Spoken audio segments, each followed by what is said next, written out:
After decades of working, saving, planning, and caring for the people who matter most, retirement finally arrives. For many, it feels like reaching a destination they've been working toward for years. There's more time to enjoy the things that were often postponed, more freedom to choose how each day unfolds, and perhaps, for the first time in a long while, an opportunity to slow down and simply breathe. Yet after the excitement of retirement begins to settle, many people find themselves asking a quieter question. What truly makes retirement a happy and fulfilling chapter of life? Is it having more money, a bigger home, more travel? Or is lasting happiness found somewhere else? Researchers have explored this question for decades. While every person's journey is unique, the happiest retirees often share something remarkable in common. It has very little to do with living a perfect life and everything to do with how they choose to live each day. In this episode, we'll explore 5 keys to a fulfilling retirement. They aren't rules, and they certainly aren't a checklist. Think of them as 5 doors that can open to a richer, more meaningful life, one built on connection, purpose, health, gratitude, and joy. Because retirement isn't simply about leaving work behind. It's about discovering what comes next. And as you'll see, it's about much more than money. The first key to a fulfilling retirement isn't something you can buy, invest in, or add to a savings account. It's something most of us have been building throughout our lives, our relationships with the people closest to us. When researchers study what contributes to happiness and well-being over a lifetime, one theme appears again and again. Meaningful relationships matter. They provide comfort during difficult times, celebrate life's joyful moments, and remind us that we're part of something larger than ourselves. For many retirees, those relationships begin with family. That may mean a spouse or partner, children, grandchildren, brothers and sisters, or other relatives who have remained an important part of your life. For others, family may include the people who have stood beside you through the years, offering love, encouragement, and support. Every family looks different, and there is no perfect definition. Retirement often gives us something that was difficult to find during our working years: time. Time to linger over a family dinner instead of rushing through it. Time to read a story to a grandchild. Time to call a brother or sister just to see how they're doing.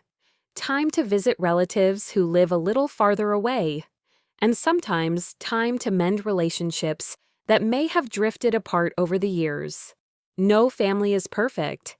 Every family experiences disagreements, misunderstandings, and moments of disappointment. Retirement doesn't erase those experiences, but it can offer a new opportunity to focus less on old conflicts and more on the relationships that matter most today. Often, the moments we remember most aren't the expensive vacations or the elaborate celebrations. They're the simple ones: sharing a meal, watching a grandchild discover something new, laughing together over an old family story, celebrating birthdays, holidays, and ordinary afternoons that quietly become treasured memories. As the years pass, those moments become part of the legacy we leave behind. At the same time, life doesn't always unfold as we hope. Some retirees are living with the loss of a spouse, distance from family, or relationships that have changed over time. If that's part of your journey, know that meaningful connections can still grow in new ways. Retirement is not about looking back with regret. It's about making the most of the relationships we have today and remaining open to the ones that may still be waiting to grow. Strong family relationships don't require perfect circumstances. They simply ask us to be present, to listen, to forgive when we can, to make time for one another. Because in the end, the greatest gift we can give the people we love isn't another possession. Family often forms the foundation of a fulfilling retirement. But a meaningful retirement doesn't end there. The third key is about the relationships we choose to build and nurture throughout our lives: friends, neighbors, and community. During our working years, many of our social connections happened almost automatically. We saw familiar faces each day, shared conversations over coffee, celebrated milestones together, and built friendships without giving them much thought. Retirement changes that rhythm. The morning commute disappears. The office conversations become memories. Children and grandchildren have lives of their own, and before long, many retirees notice that the circle around them has quietly become smaller. That's why friendships deserve our attention. Friendships don't retire just because we do. Like any meaningful relationship, they flourish when we make time for them. Sometimes that means calling an old friend you've been meaning to reconnect with. Sometimes it's inviting a neighbor over for coffee. Sometimes it's joining a walking group, a book club, a gardening club, a community class, or a local organization where people share your interests. Making new friends later in life may feel unfamiliar at first, but it can also become one of retirement's greatest rewards. One conversation can become a lasting friendship. One shared interest can become a weekly tradition. One simple invitation can open the door to years of companionship. Neighbors can also become an unexpected source of friendship and support. A friendly conversation while checking the mail, offering to help someone after a storm, sharing vegetables from the garden, looking after one another during vacations or difficult times. These small acts often create stronger communities than we realize. Many retirees also discover something even more meaningful. Retirement gives them the gift of time, not only to enjoy life, but to give something back. For some, that means mentoring a young person, tutoring a student, or sharing decades of professional experience with the next generation. For others, it means volunteering at a food bank, supporting veterans, helping at a local hospital, caring for animals, protecting the environment, or serving through a charitable organization. And for those with the passion and the opportunity, today's connected world makes it possible to support meaningful causes far beyond our own neighborhoods. Whether helping people across the state, across the country, or across the world, every act of generosity reminds us that retirement doesn't diminish our ability to make a difference. In many ways, it expands it. Community isn't measured by the number of people we know. It's measured by the feeling that we belong. If your retirement journey has been touched by loneliness, you're certainly not alone. Many retirees experience seasons when life becomes quieter than they expected. Building new connections takes time, but every conversation, every invitation, every shared experience is a step toward creating a richer and more connected life. Retirement gives us the opportunity to strengthen old friendships, discover new ones, become better neighbors, and contribute to something larger than ourselves. Because one of the greatest gifts of retirement isn't simply having more free time. It's having more time to share with others. Everything we've talked about so far, spending time with family, enjoying friendships, traveling, volunteering, or simply taking a walk with someone you care about, depends, in one way or another, on our health. That's why the fourth key to a fulfilling retirement is caring for yourself. Notice I didn't say achieving perfect health. Good health doesn't always mean perfect health. Many retirees live rich and meaningful lives while managing chronic conditions, recovering from illness, adapting to physical limitations, or caring for someone they love. Life doesn't always unfold the way we planned, and retirement is no exception. The goal isn't to compare ourselves with others. The goal is to make the very best of the circumstances we have today. For some people, caring for their health may mean taking a brisk walk every morning or spending time in the garden. For others, it may mean faithfully following a rehabilitation program, attending physical therapy, managing medications, improving nutrition, getting better sleep, or learning new ways to stay active despite physical challenges. Every positive choice matters. Even small improvements repeated consistently over time can help us maintain greater independence, confidence, and quality of life. Our bodies naturally change as we grow older, but healthy habits continue to make a difference at every stage of life. Moving regularly within our own abilities helps maintain strength, balance, and flexibility. Choosing nutritious foods gives our bodies the fuel they need. Getting enough restful sleep allows both body and mind to recover. Spending time outdoors, whenever possible, can refresh our perspective and lift our spirits. Managing stress through relaxation, prayer, meditation, quiet reflection, or simply enjoying nature can bring a greater sense of calm. Keeping our minds active is equally important. Reading, learning a new skill, solving puzzles, exploring technology, playing music, or engaging in meaningful conversations all help keep our minds curious and engaged. None of these activities are about trying to turn back the clock. They're about protecting something far more valuable: our freedom. The freedom to visit family, to enjoy friendships, to travel if we're able, to volunteer, to pursue hobbies, to remain as independent as possible, and perhaps most importantly, the freedom to continue making memories with the people who matter most. Some days will be easier than others. There may be setbacks along the way. There may be seasons when our plans need to change. But caring for your health isn't about striving for perfection. It's about treating yourself with the same kindness, patience, and determination that you would offer someone you love. By making the best of your health today, whatever your circumstances, you give yourself the greatest opportunity to enjoy everything else retirement has to offer. Because caring for your health isn't simply about adding years to your life, it's about adding more life to your years. By the time we reach retirement, many of us have spent decades meeting responsibilities, building careers, raising families, paying mortgages, meeting deadlines, looking after others. Much of our time was shaped by what needed to be done.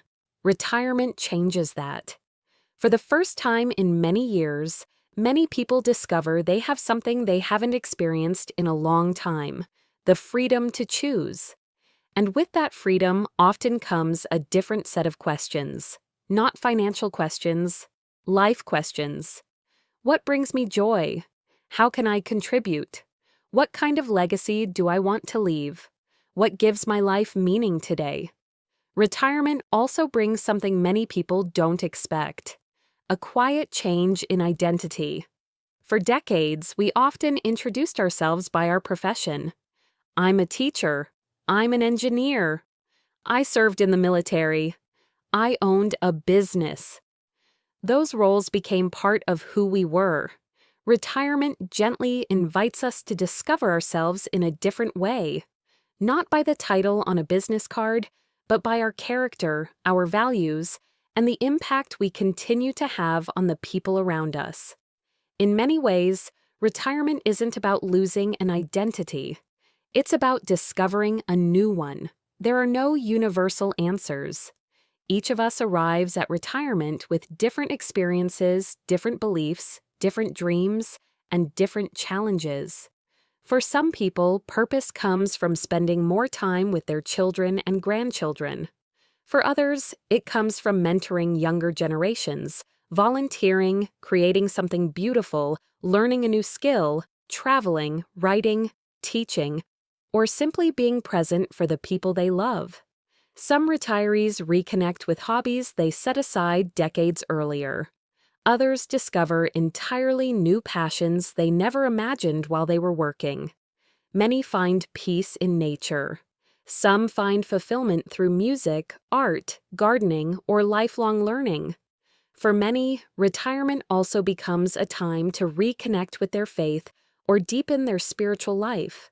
Others find meaning through quiet reflection, meditation, serving others, or simply living more intentionally according to their own values. There is no single path to a meaningful retirement. What matters most is finding one that reflects who you are and brings you a genuine sense of peace, purpose, and fulfillment. Many retirees also begin thinking about the legacy they hope to leave behind. Legacy isn't measured only by financial assets or family heirlooms. It's found in the lives we've touched, the kindness we've shown, the values we've shared, the stories we've told, and the memories we've helped create. The encouragement we offer today may shape someone's tomorrow. The example we set may inspire future generations in ways we'll never fully know. Purpose also changes as we move through life. At one stage, it may have meant building a career. Later, it may have meant raising a family or caring for loved ones. Retirement opens another chapter, a chapter where purpose can be found in service, creativity, curiosity, relationships, gratitude, or simply being fully present with the people we love. Purpose doesn't have to be something extraordinary. Sometimes it's found in ordinary moments, helping a grandchild with homework, preparing a meal for someone who needs it, encouraging a friend through a difficult season, planting a tree whose shade you may never sit under, sharing your experience with someone just beginning their own journey. These quiet acts often leave the deepest legacy. Purpose isn't measured by recognition. It's measured by the difference we make in the lives of others. And perhaps one of retirement's greatest gifts is finally having the time to decide how we want to make that difference. When we wake up each morning with something meaningful to look forward to, something that reflects our values and brings us joy, we discover that retirement isn't the end of our purpose. It can be the beginning of a new one. As we come to our final key, it's worth remembering that a fulfilling retirement isn't built in a single day. It's created one day at a time. The happiest retirees aren't necessarily those with the biggest homes, the largest savings accounts, or the busiest schedules. More often, they're the ones who learn to appreciate the life they have, while remaining open to the possibilities each new day brings. Joy isn't something we reserve for special occasions. It's often found in ordinary moments. The first cup of coffee in the morning, a walk through the neighborhood, a phone call from a grandchild, sharing a meal with friends, watching a sunset, reading a good book, laughing at an old family story. These moments may seem small, but over time they become the memories that define a meaningful retirement. For much of our lives, we were focused on what came next. The next promotion, the next paycheck, the next responsibility, the next goal. Retirement offers something different. It invites us to slow down, to become more present, to appreciate what we've already built. Instead of always asking, "What's next?" we begin asking, "What can I enjoy today?" Some of life's richest moments aren't the ones we plan months in advance. They're the unexpected conversation with a friend, the quiet morning on the porch, the laughter around the dinner table, the handwritten note from someone who cares, the satisfaction of ending the day knowing it was time well spent. Life, of course, isn't perfect. Even during retirement, there will be unexpected challenges. There may be days of disappointment, loss, uncertainty, or loneliness. Choosing joy doesn't mean pretending those moments don't exist. It means recognizing that even in difficult seasons, there are still reasons to be grateful, people to love, and moments of beauty waiting to be noticed. Gratitude has a quiet way of changing our perspective. Instead of focusing only on what we've lost, we begin to appreciate what we still have. Instead of wishing for another chapter of life, we learn to fully embrace the one we're living today. Perhaps joy isn't something we find once and keep forever. Perhaps it's something we notice, nurture, and rediscover every day. Perhaps that's one of retirement's greatest gifts. Not simply having more time, but finally having the freedom to spend that time in ways that truly matter. Whether that's with family, among friends, in service to others, pursuing a lifelong dream, or simply enjoying the peace of an ordinary afternoon. A fulfilling retirement doesn't happen by accident. It's built through countless small choices, choosing to stay connected, choosing to remain curious, choosing to care for ourselves, choosing to live with purpose, and choosing to notice the joy that's already present in our lives. Because retirement isn't about reaching the finish line. It's about discovering that some of life's most meaningful moments may still be ahead of us. As we come to the end of this episode, perhaps the most important thing to remember is this. There is no perfect retirement. There is only your retirement, your journey, your experiences, your hopes, your challenges, and your opportunity to shape the years ahead. No matter where you find yourself today, every new morning offers the chance to strengthen a relationship, make a new friend, care for your health, discover fresh purpose, or simply appreciate the quiet joys that make life meaningful. Retirement isn't about trying to recreate the past. It's about embracing the present while looking forward to the future with hope. The years ahead may not unfold exactly as we imagine. Life will continue to bring unexpected moments, both joyful and difficult. But with meaningful relationships, a caring heart, a sense of purpose, and gratitude for each new day, retirement can become one of life's most rewarding chapters. If this series has encouraged you to think differently about retirement, then we've accomplished exactly what we hoped. Thank you for allowing us to spend this time with you. We hope these conversations inspire you to move forward with confidence, kindness, curiosity, and optimism. Because the true measure of a fulfilling retirement isn't found in what we own. It's found in how we live, how we love, how we serve, and how we cherish the time we've been given. In our next series, we'll explore another important part of retirement. Not how to build it, but how to protect it. We'll look at the growing risks that retirees face, including scams, fraud, financial deception, and practical ways to help safeguard the retirement you've worked so hard to build. Until then, take good care of yourself. Take time for the people who matter most. And never stop finding reasons to look forward to tomorrow. Because retirement isn't the reward for a life well lived. It's another opportunity to live well.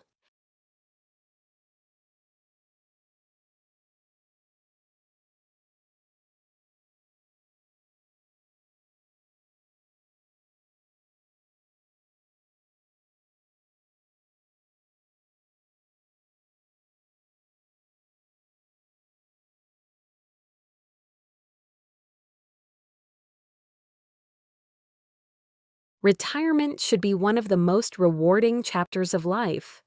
It's a time to enjoy the results of decades of hard work, careful planning, and financial responsibility.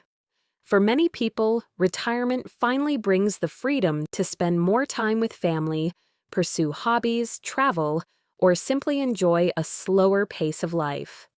Unfortunately, retirement has also become a time when criminals increasingly focus their attention on older adults. Every day, thousands of phone calls, emails, text messages, and social media messages are sent with one goal in mind: to trick someone into giving away money or personal information. If you've ever wondered, why are retirees being targeted? The answer may surprise you. It isn't because retirees are less intelligent. It isn't because they're careless.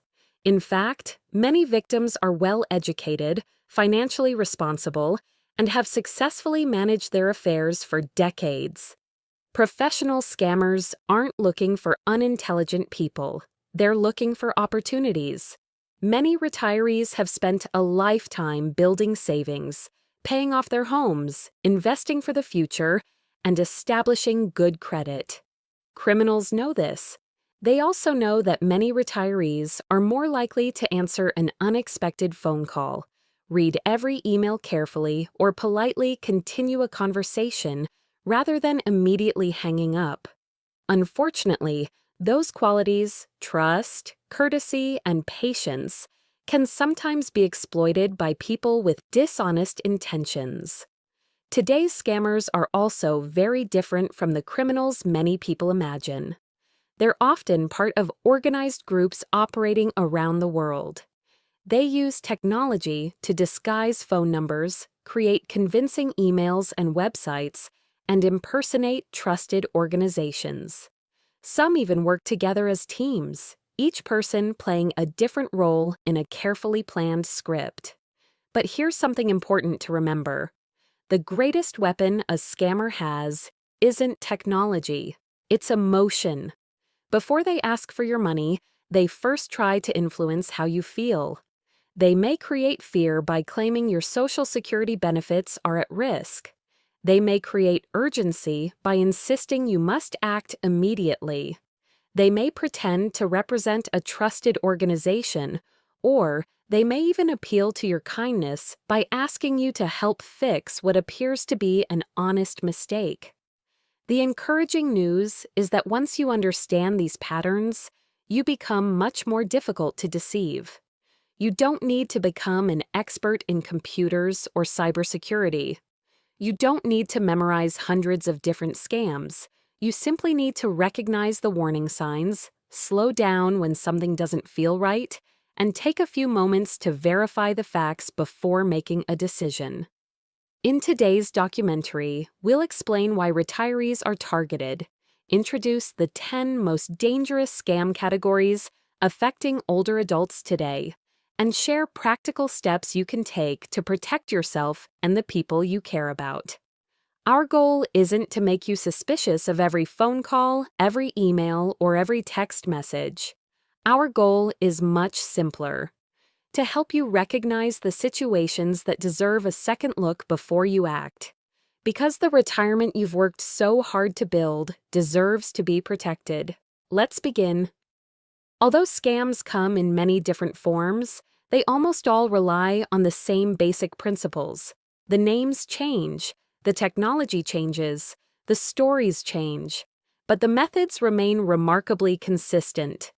Professional scammers understand something that most people never think about.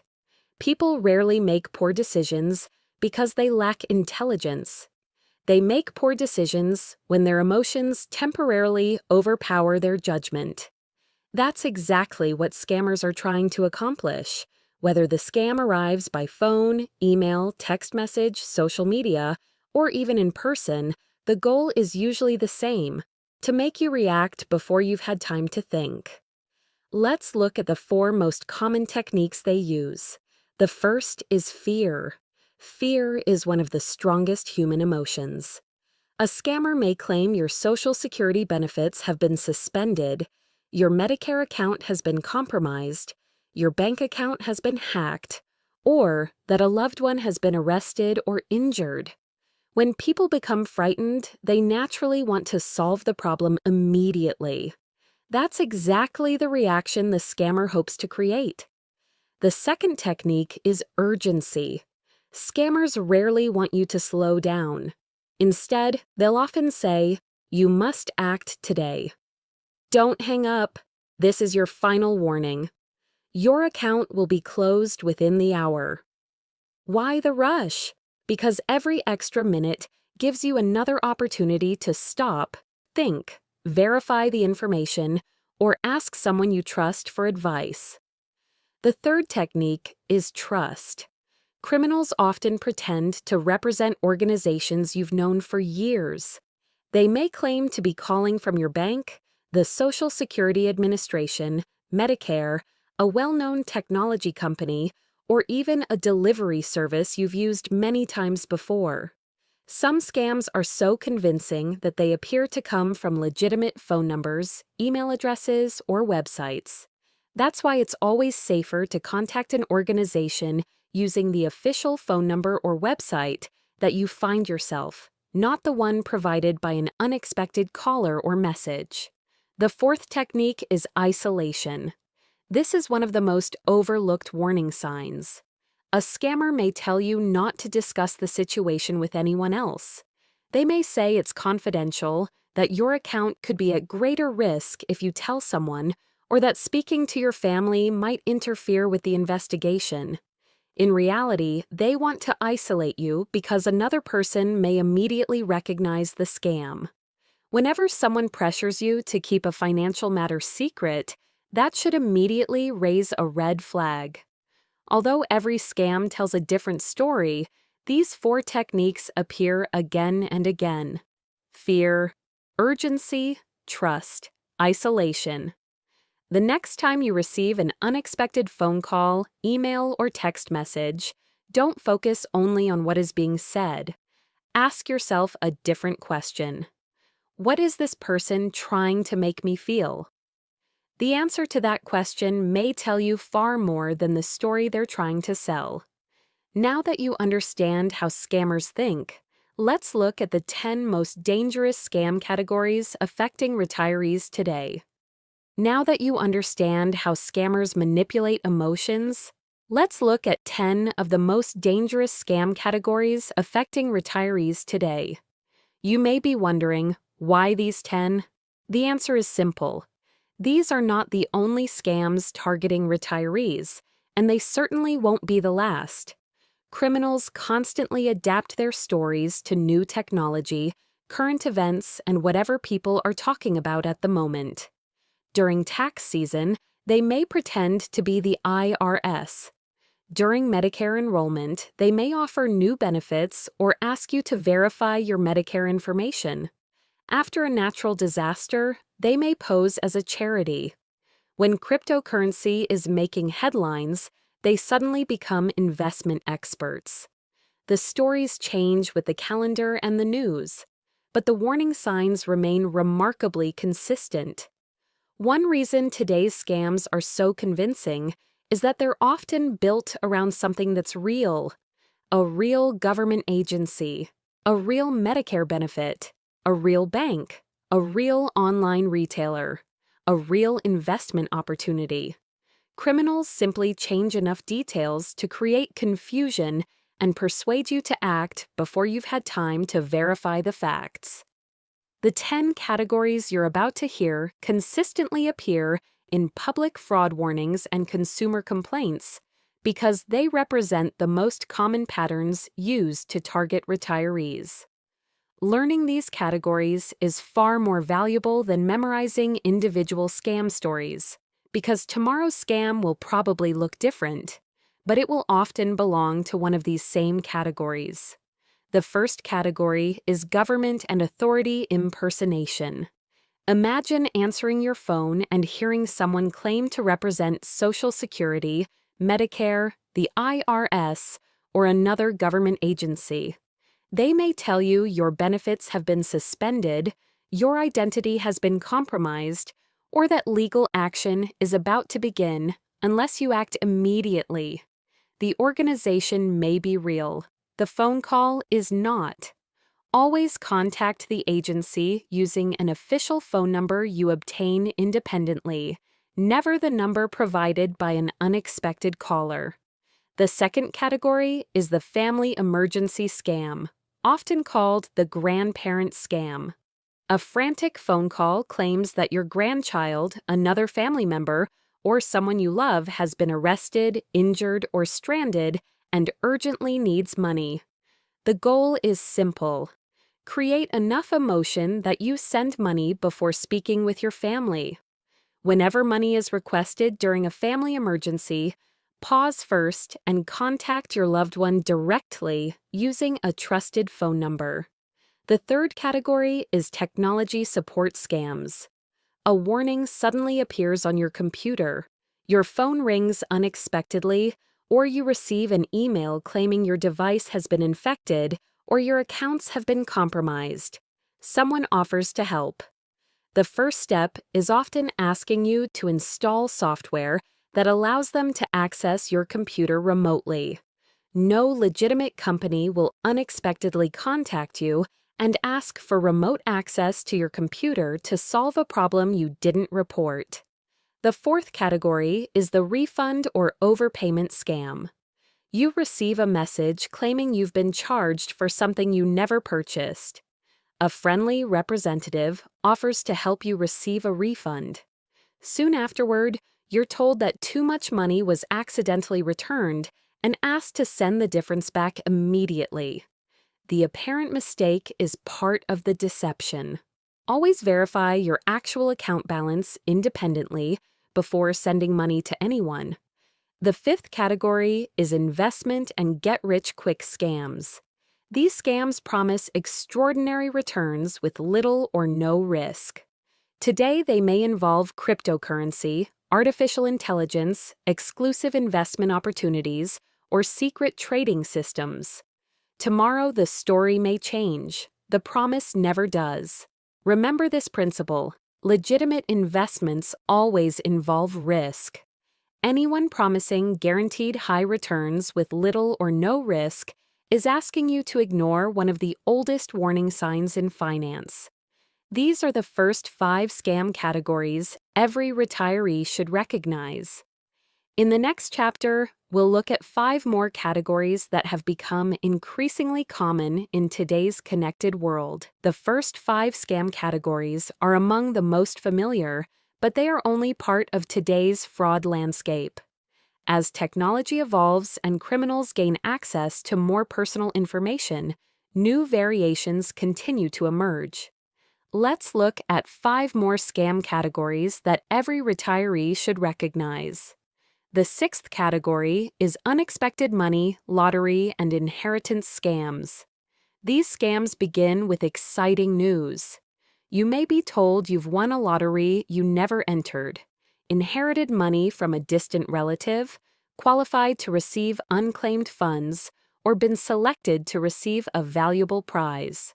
Years ago, many people became familiar with emails about foreign princes or princesses needing help transferring millions of dollars.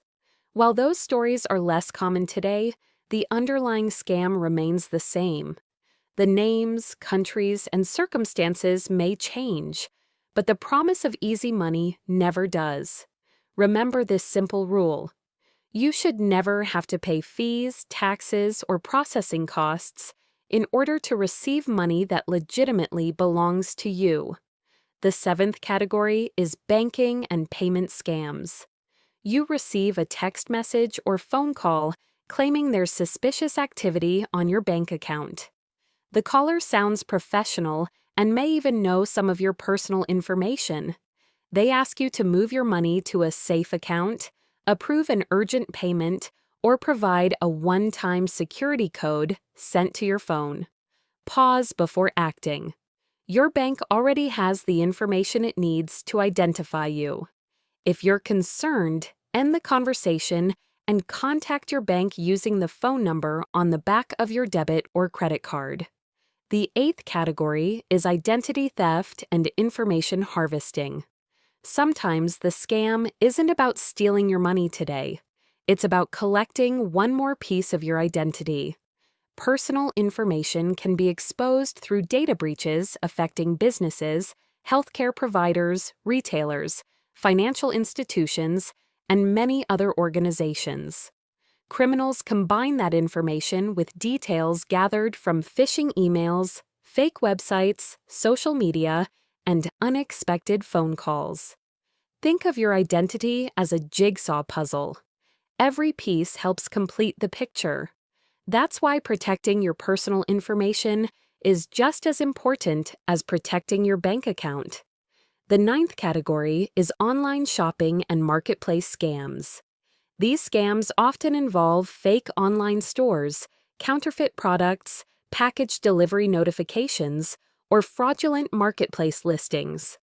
They tempt buyers with unbelievable discounts, limited time offers, or hard-to-find products. Before making an online purchase, take a moment to verify the seller, use secure payment methods, and be cautious of deals that seem too good to be true. The 10th category is charity and disaster relief scams. After hurricanes, floods, wildfires, international crises, or other major events, scammers often pretend to represent charities or emergency relief organizations. They know that many people genuinely want to help others during difficult times. Whenever you decide to donate, verify the organization independently before contributing.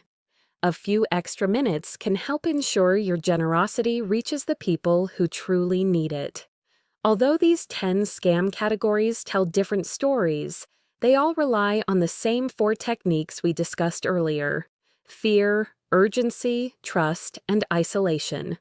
The stories will continue to evolve. Artificial intelligence will create new opportunities for criminals.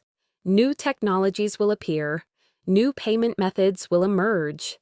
But the warning signs remain remarkably consistent. In our final chapter, we'll bring everything together with a practical set of retirement intel golden rules that can help you recognize and avoid many of these scams before they succeed.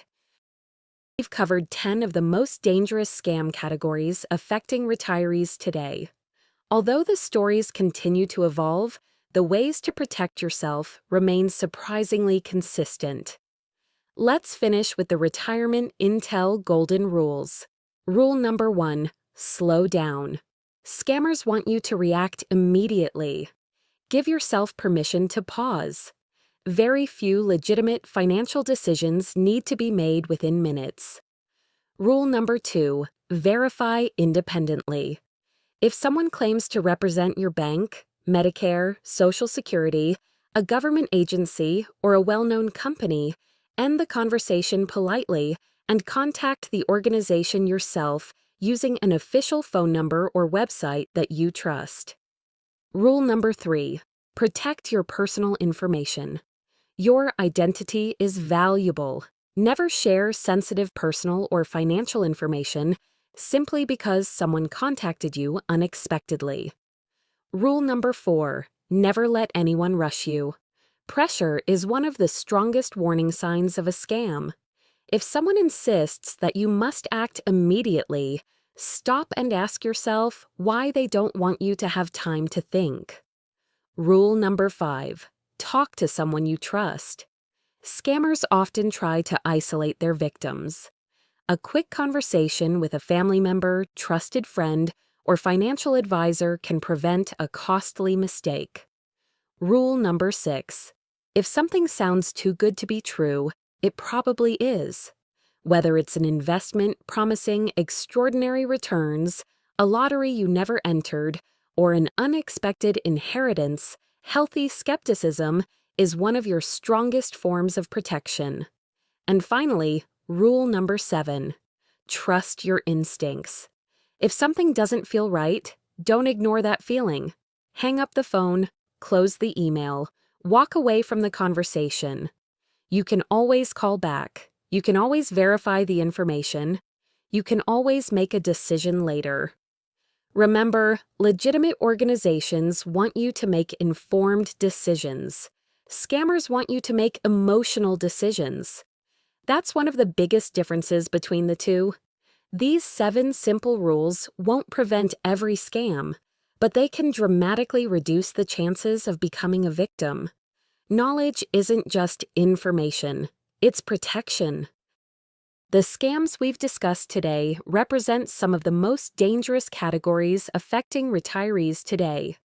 Unfortunately, criminals are constantly developing new stories, taking advantage of emerging technologies, current events, and changing payment methods. No single documentary can cover every scam that may appear in the future. That's why the Retirement Intel Golden Rules are so important. They're designed to help you recognize warning signs, even when the scam itself is completely new. If you ever feel pressured, threatened, confused, or believe someone is attempting to scam you, stop the conversation immediately. If the situation appears aggressive, involves threats, or you believe a crime has been committed or attempted, don't hesitate to contact your local law enforcement agency and report what happened. You may also want to notify your bank or financial institution if you believe your financial information has been exposed. Remember, the goal isn't to become suspicious of everyone. The goal is to become confident enough to recognize when something doesn't feel right.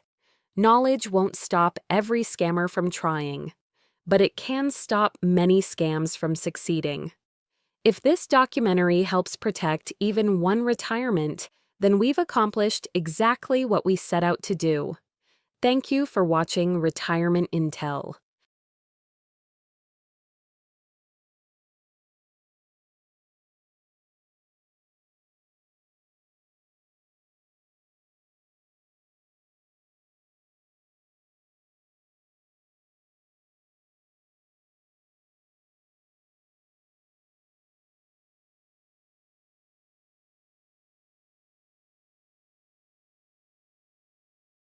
Most people think estate planning is simple.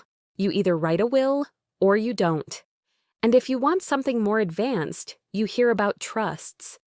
But in reality, most people don't actually understand what separates a will from a trust, or why that difference becomes so important when real families are dealing with real situations.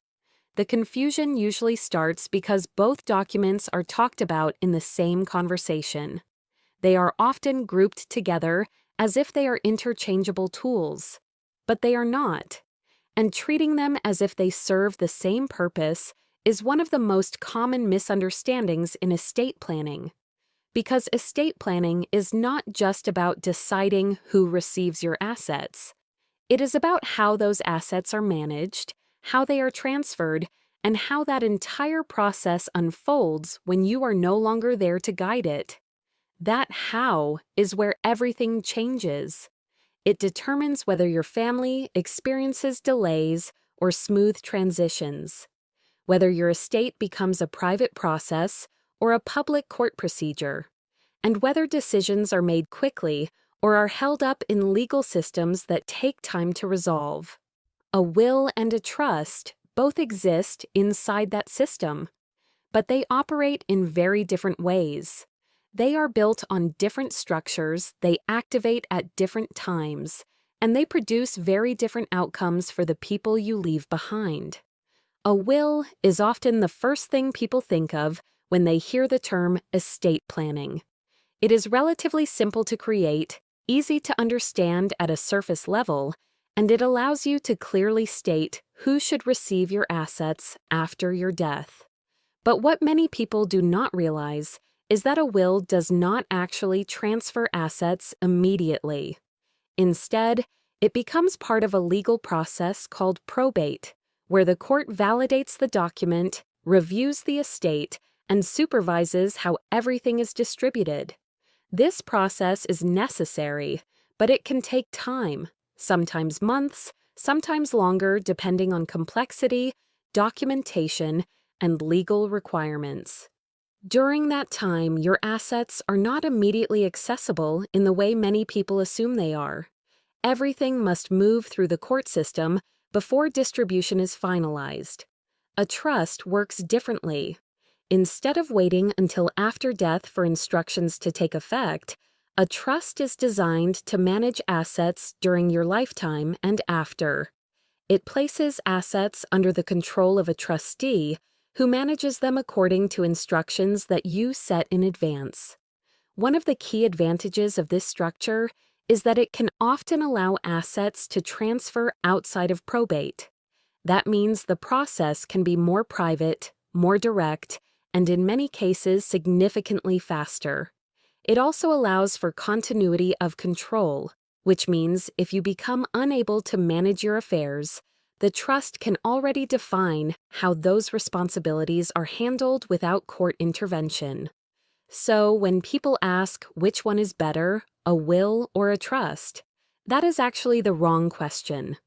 The real question is what kind of control, speed, and privacy you want your family to experience when the time comes. because both tools can exist together, and in many cases they do.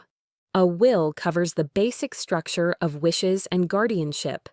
A trust handles more detailed asset management and transfer efficiency. And once you understand that distinction clearly, estate planning stops feeling like a legal mystery. It becomes a system, a structure, and a set of decisions that are much easier to understand and manage. Now that this foundation is clear, we can look more closely at how each one functions individually, starting with the will. A will is one of the most commonly used estate planning documents, and most people are familiar with the idea of it, even if they do not fully understand how it works in practice. At its core, a will is a legal document that outlines how you want your assets to be distributed after your death. It allows you to specify who receives your property, money, and personal belongings. It can also be used to name guardians for minor children and to express final wishes regarding your estate. On the surface, this makes a will feel complete and sufficient for most families.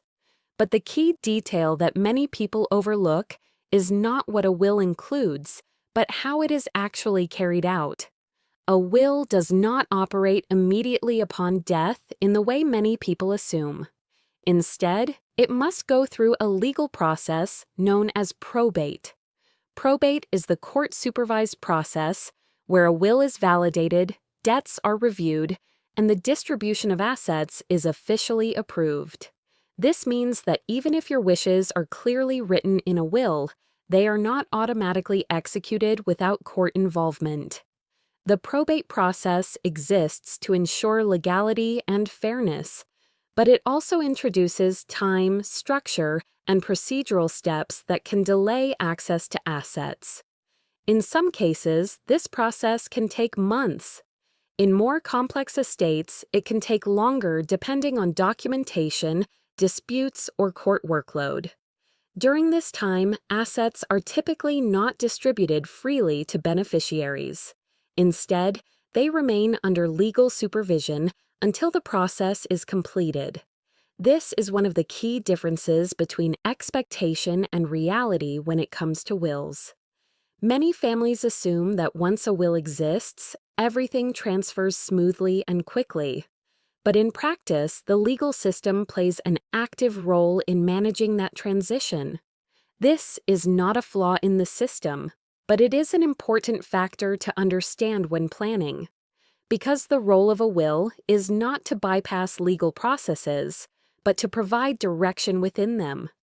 It tells the court and the executor what your intentions were and how your estate should be handled according to those intentions. That is why a will is considered a foundational document in estate planning, but not always a complete solution on its own. It provides structure, clarity, and legal instruction, but it does not control the timing or method of distribution outside of probate. Understanding this distinction is important because it shapes how you think about the next step in estate planning, which involves tools that operate differently. And that brings us to the next part of this discussion, where we look at how trusts function and why they are often used alongside wills to create a more complete plan. A trust is often described as a more advanced estate planning tool, but in reality, the concept is simpler than most people think once it is broken down clearly. At its core, a trust is a legal arrangement where assets are placed under the control of a person or institution known as a trustee, who manages those assets on behalf of one or more beneficiaries. Unlike a will, which primarily becomes active after death, a trust can be structured to operate during your lifetime as well as after. This difference in timing is one of the key reasons trusts are often used in estate planning. Because instead of waiting for a legal process to begin after death, a trust is already in place with instructions and management rules defined in advance. One of the most important advantages of a trust is that it can help assets pass outside of probate in many situations. This means the legal court process that typically applies to wills may not be required for those specific assets held within the trust. As a result, the transfer of assets can often be more direct, more private, and in many cases faster for the beneficiaries involved. Privacy is another key factor. Unlike wills, which generally become part of the public record during probate, trusts can remain private, meaning the details of asset distribution are not automatically exposed through court proceedings. This distinction matters for families who prefer a more discreet and controlled transfer process. A trust also introduces continuity of control. In situations where the person who created the trust becomes unable to manage their own affairs due to illness or incapacity, the trust can already define how assets should continue to be managed without requiring court intervention. This allows for a smoother transition of responsibility because the framework is already established in advance.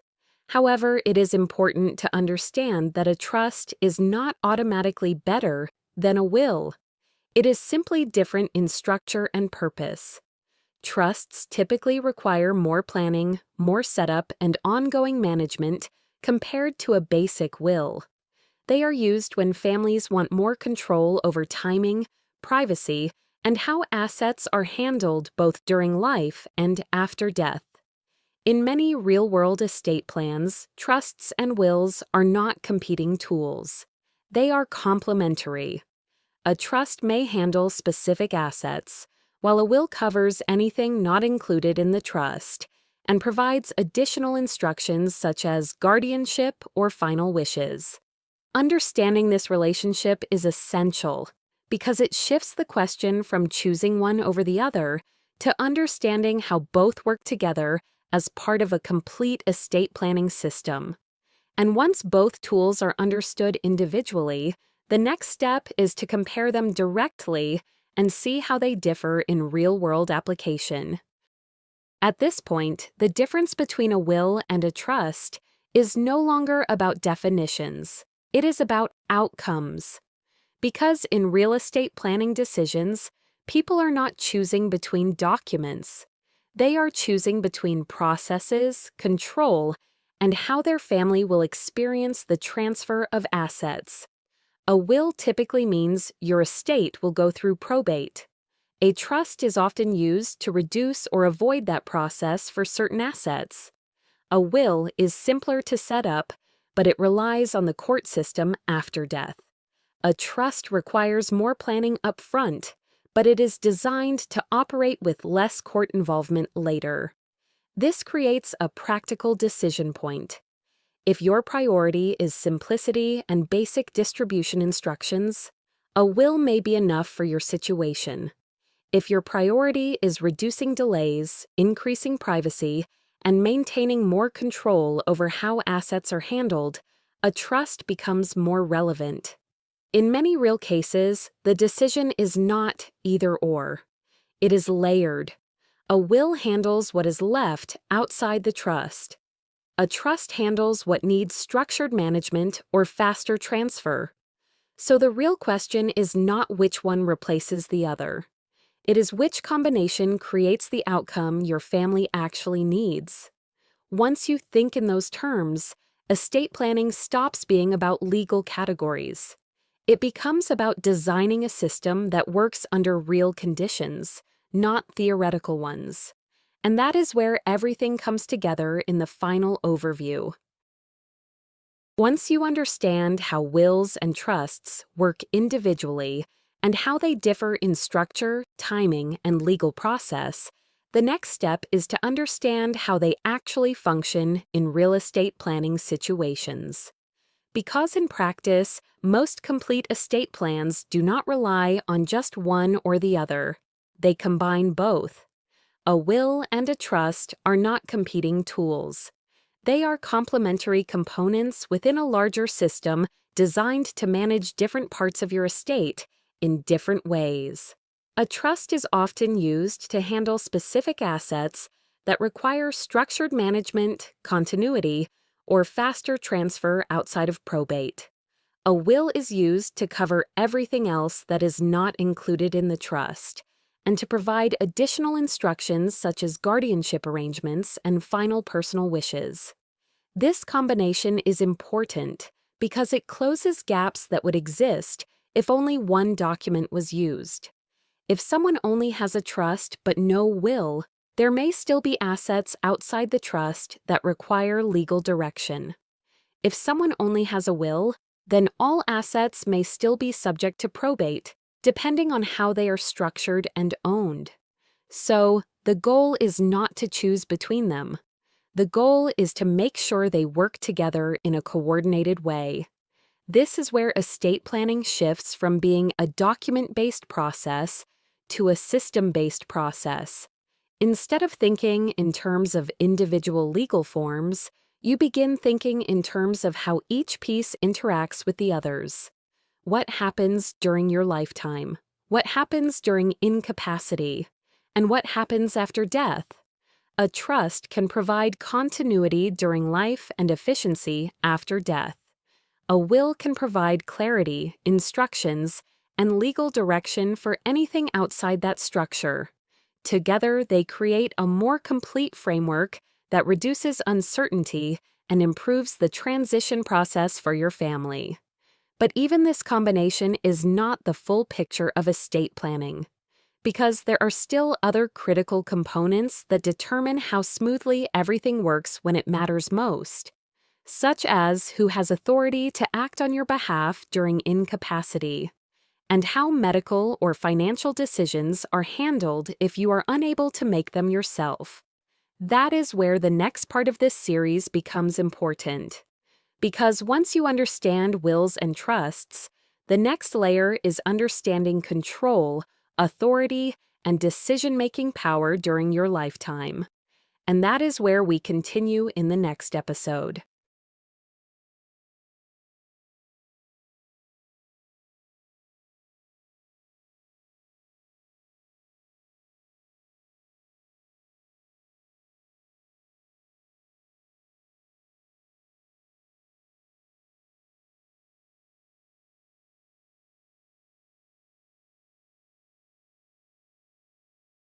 What is a beneficiary designation? When it comes to estate planning, many people focus on wills, trusts, and other legal documents. While those tools are certainly important, there is another planning tool that is often overlooked, yet it can have a significant impact on who receives your assets after your death. That tool is known as a beneficiary designation. A beneficiary designation is a legal instruction that tells a financial institution who should receive certain assets when the account owner passes away. These instructions are typically completed when opening an account, purchasing an insurance policy, or enrolling in a retirement plan. In many cases, beneficiary designations are straightforward. You simply name one or more individuals who will inherit the assets held in that particular account. However, what many people do not realize is that these designations can carry tremendous legal weight.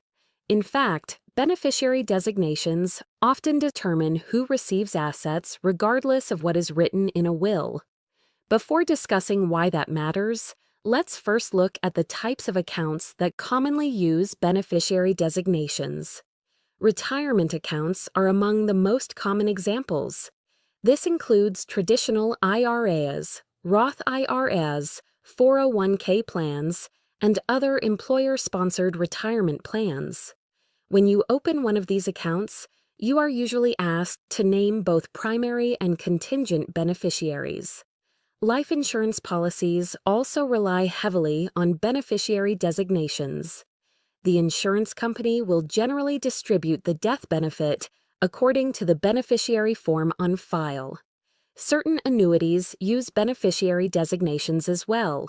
Depending on the contract, these instructions help determine who receives remaining benefits or account values after the owner's death. Many financial institutions also offer transfer on death, or TOD, designations for brokerage accounts. Similarly, Some banks allow payable on death or POD instructions for certain deposit accounts. These designations serve an important purpose.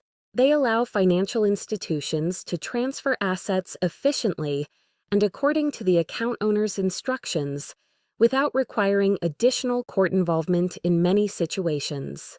At first glance, beneficiary forms may seem like routine paperwork. Many people complete them quickly when opening an account and then rarely think about them again. That is where problems can begin. Life changes. People get married, they get divorced, children are born, family relationships evolve, loved ones pass away. Yet beneficiary forms often remain untouched for years or even decades. As a result, the instructions on file may no longer reflect the account owner's actual wishes. Imagine a retirement account that was opened 20 years ago. At the time, the account owner named a spouse as the primary beneficiary. Years later, the couple divorced and both moved on with their lives. The account owner eventually remarried and updated a will to reflect the new family situation. However, the beneficiary form on the retirement account was never updated. When the account owner passes away, the financial institution may still be legally required to distribute those assets according to the beneficiary designation on file rather than the instructions contained in the will. Situations like this occur more often than many families realize. The good news is that beneficiary mistakes are often preventable. The first step is understanding how beneficiary designations work and recognizing their importance within an overall estate plan. As we will discuss next, one of the most surprising aspects of beneficiary designations is the relationship they have with wills. Many families assume a will controls every asset, but that is not always the case. And understanding that distinction could help prevent costly mistakes for the people you care about most. When beneficiaries override a will. Many people assume that once a will has been created, it controls the distribution of every asset they own. It is an understandable assumption, but it is not always correct. Certain financial accounts pass according to beneficiary designations rather than instructions contained in a will. This distinction can surprise families and, in some cases, create outcomes that were never intended. When a financial institution has a valid beneficiary designation on file, it is generally required to follow those instructions. The institution is not interpreting family circumstances or comparing documents. It is simply following the beneficiary form associated with the account. Consider a common example. An individual creates a will stating that all assets should be divided equally among 3 children. Years earlier, however, that same individual opened an IRA and named only one child as the beneficiary. If the beneficiary designation remains unchanged, the IRA may pass directly to the named beneficiary, regardless of the instructions contained in the will. To family members, the result can seem confusing. Yet, from the perspective of the financial institution, the account owner already provided legally recognized instructions through the beneficiary designation. The same principle often applies to life insurance policies, annuities, and certain brokerage accounts. This is why estate planning professionals frequently stress the importance of keeping all planning documents aligned. A will, trust, and beneficiary designation should support the same overall goals. Problems can arise when one document is updated while another is forgotten. For example, a person may revise a will after a major life event, but never review older beneficiary forms. Years later, those outdated designations may still control the transfer of specific assets. The lesson is not that wills are unimportant. Wills remain an essential part of a comprehensive estate plan. Rather, the lesson is that beneficiary designations deserve the same level of attention. Understanding how these documents interact is one of the most important steps families can take to avoid unintended outcomes. Next, let's examine some of the beneficiary mistakes that occur most frequently and how they can affect the people left behind. The most common beneficiary mistakes. Many beneficiary problems are not caused by complicated estate planning issues. Instead, they often result from simple oversights that remain unnoticed for years. One of the most common mistakes involves a former spouse. Imagine someone who named a spouse as the beneficiary of a retirement account many years ago. Later, the marriage ended, financial lives moved in different directions, and a new family chapter began. The individual updated a will, revised financial plans, and assumed everything was in order. However, the beneficiary designation was never changed. Years later, when the account owner passes away, the financial institution may still be required to distribute those assets according to the beneficiary form on file. Another common mistake is failing to name a contingent beneficiary. A primary beneficiary is the first person designated to receive an asset. A contingent beneficiary serves as a backup if the primary beneficiary dies before the account owner or cannot inherit for some reason. Without a contingent beneficiary, the transfer process may become more complicated and could create delays for surviving family members. A third mistake occurs when beneficiaries pass away and account records are never updated. Many retirement accounts remain open for decades. During that time, circumstances naturally change. Family members grow older, relationships evolve, and some beneficiaries may no longer be living. If those designations are not reviewed periodically, the account owner's intentions may no longer be accurately reflected. Another issue involves forgotten accounts. Throughout a career, people often accumulate retirement accounts from previous employers. They may also own multiple insurance policies, brokerage accounts, savings accounts, or annuities. Some of these accounts receive little attention over the years, yet each may contain beneficiary instructions that continue to control how assets are transferred. Minor children can create another planning challenge. While many parents understandably want to leave assets to their children, naming a minor directly as a beneficiary may require additional legal steps before those assets can be managed. Depending on the situation, parents may wish to discuss available options with qualified estate planning professionals. Some families also encounter problems because assets are unintentionally distributed unevenly. For example, one child may be listed as the beneficiary of a large retirement account, while other assets are expected to balance things out. Over time, account values can change significantly. What once seemed equal may no longer be equal years later. Communication is another area that deserves attention. While financial information is personal, trusted family members should generally know where important documents are located and whom to contact if questions arise. A lack of information can create confusion at a time when families are already dealing with emotional stress. The encouraging news is that most beneficiary mistakes are preventable. They do not typically require complex strategies or expensive solutions. In many cases, a periodic review of beneficiary forms can identify issues long before they become problems. The challenge is not complexity.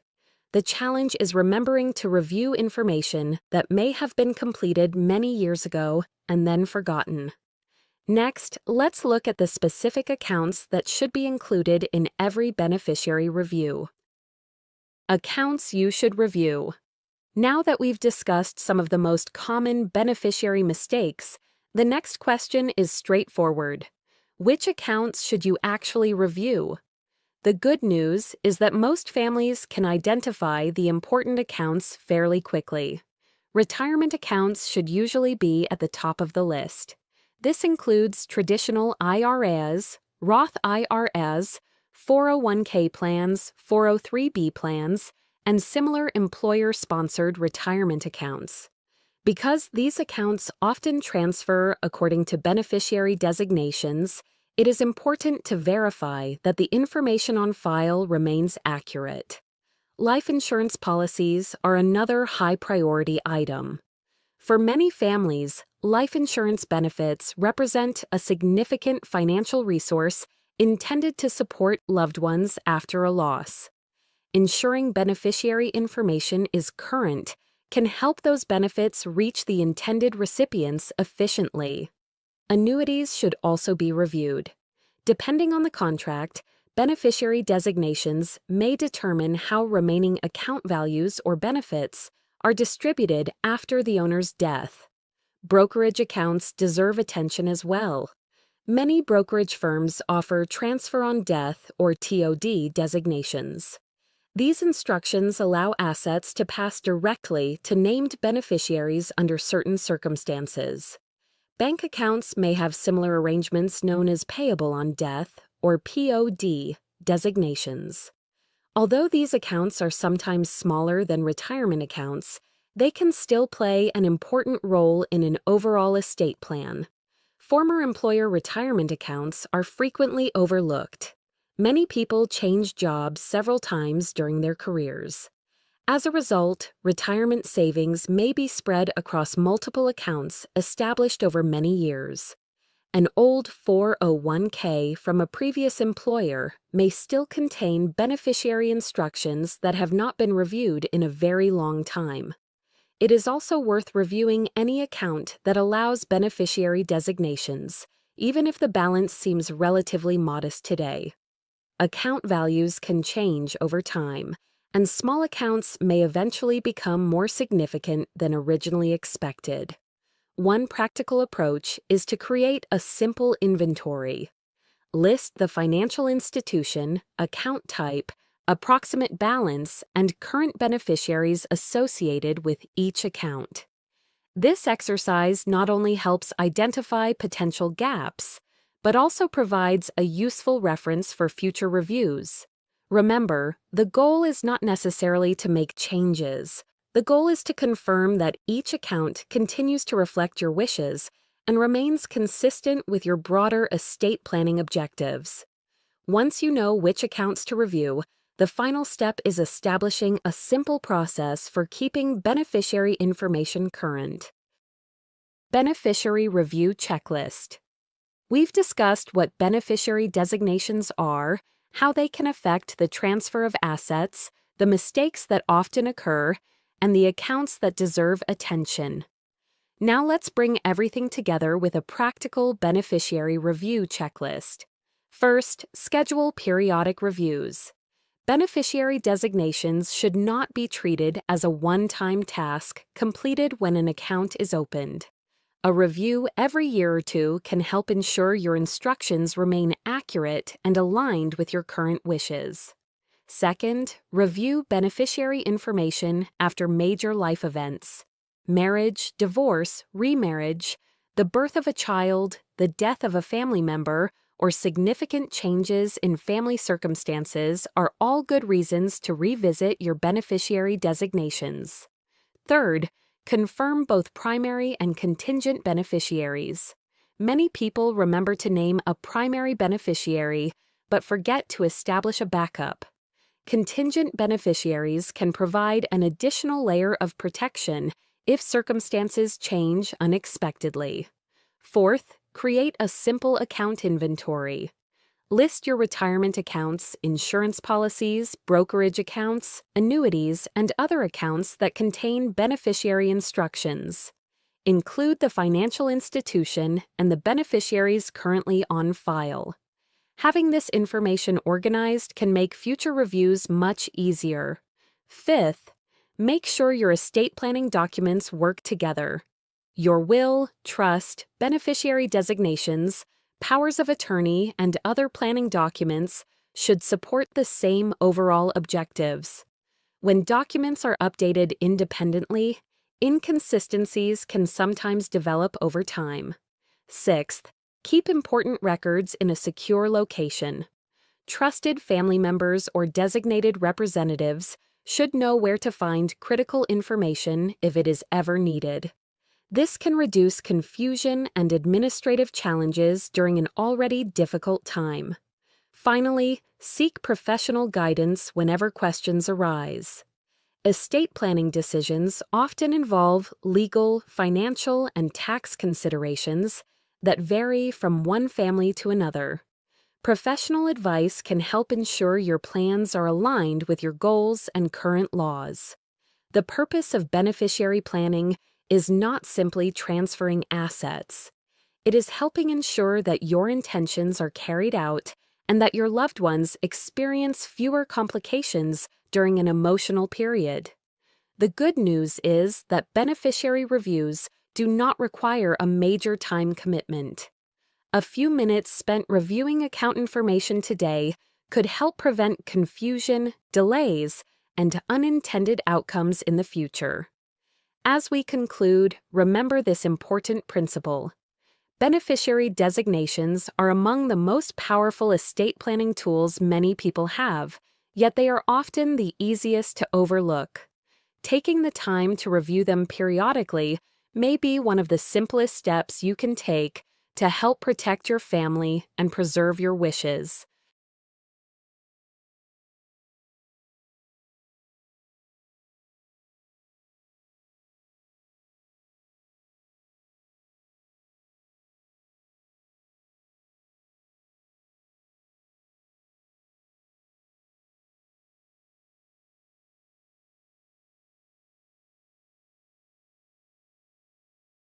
Many people spend years planning for retirement. They work hard, save consistently, and make important decisions about Social Security, Medicare, taxes, and retirement income. However, one area of planning is often delayed or overlooked entirely: estate planning. For many families, estate planning can feel uncomfortable because it requires thinking about difficult topics and future uncertainties. As a result, important decisions are sometimes postponed until a crisis occurs. For retirees, these decisions often become increasingly important over time. A family home, retirement accounts, personal savings, insurance policies, and other assets may represent decades of hard work and careful planning. Without clear instructions, loved ones may face uncertainty during an already difficult period. Questions may arise about who should make decisions, how assets should be distributed, and what wishes the individual intended to communicate. Even families with strong relationships can experience confusion when expectations have never been clearly documented. Estate planning is not only about transferring assets. It can also be about reducing stress, minimizing misunderstandings, and helping family members navigate important responsibilities with greater confidence. For many retirees, one of the greatest benefits of planning is the peace of mind that comes from knowing important decisions have been thoughtfully considered and documented.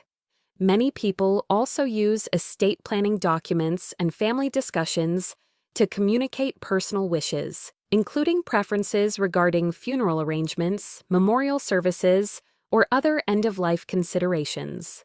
While these conversations are not always easy, they can help loved ones make important decisions with greater clarity and confidence.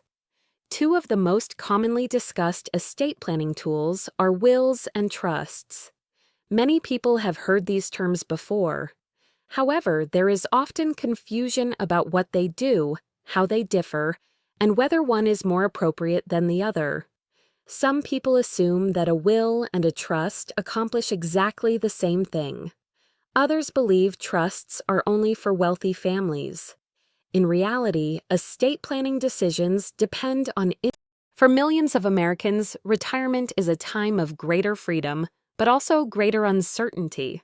After decades of work, many people look forward to spending more time with family, pursuing hobbies, traveling, volunteering, or simply enjoying a slower pace of life.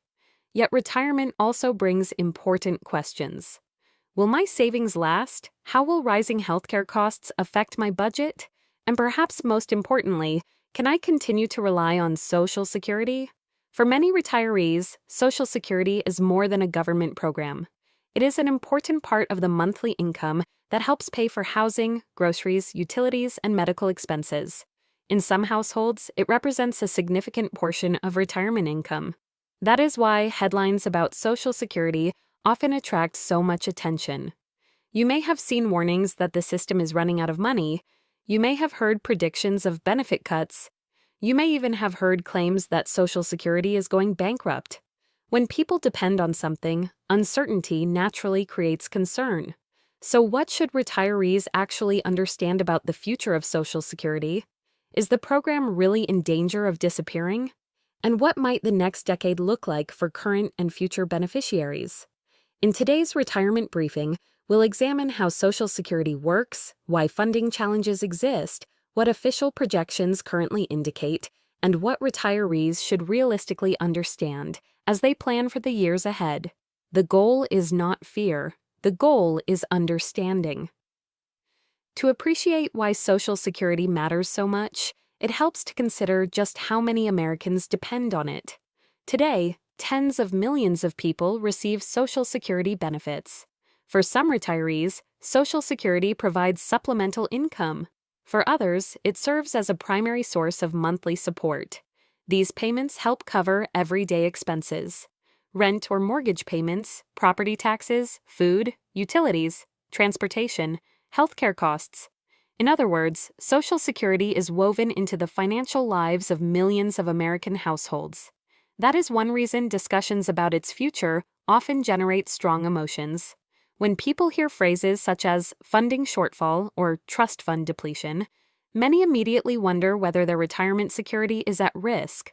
Before we answer that question, let's take a step back and understand how the system actually works. The basic concept is simpler than many people realize. Most working Americans pay Social Security taxes through payroll deductions. Employers also contribute. Those funds are used primarily to support current beneficiaries. In simple terms, today's workers help fund today's retirees. This arrangement has existed for generations. As the workforce grew and the economy expanded, the system generally maintained a balance between contributions and benefits. Over time, Social Security also accumulated reserve funds designed to help support the program during periods when benefit payments exceeded incoming payroll tax revenue. Those reserves are often referred to as the Social Security Trust Funds. You do not need to understand every accounting detail to understand the larger picture. The important point is that Social Security has always depended on a combination of payroll tax revenue and long-term planning. And for many decades, that system worked as intended. So why are concerns increasing today? The answer has less to do with politics and more to do with demographics. And that brings us to the next part of the story. Surrounding Social Security can be traced to a simple reality. America is changing. The country today looks very different than it did when Social Security was first established. And the changes creating pressure on the system have been developing for decades. The first factor is demographics. You have probably heard the term baby boomers. This generation, born during the years following World War II, represents one of the largest generations in American history. As millions of baby boomers reach retirement age, the number of Social Security beneficiaries continues to grow. That alone is not necessarily a problem. After all, Social Security was designed to support retirees. The challenge is that the number of retirees is growing faster than the number of workers supporting the system. And that brings us to the second factor. People are living longer. In many ways, this is wonderful news. Advances in medicine, healthcare, and living standards have helped many Americans enjoy longer and healthier lives. But longer lives also mean Social Security benefits are often paid for more years than they were decades ago.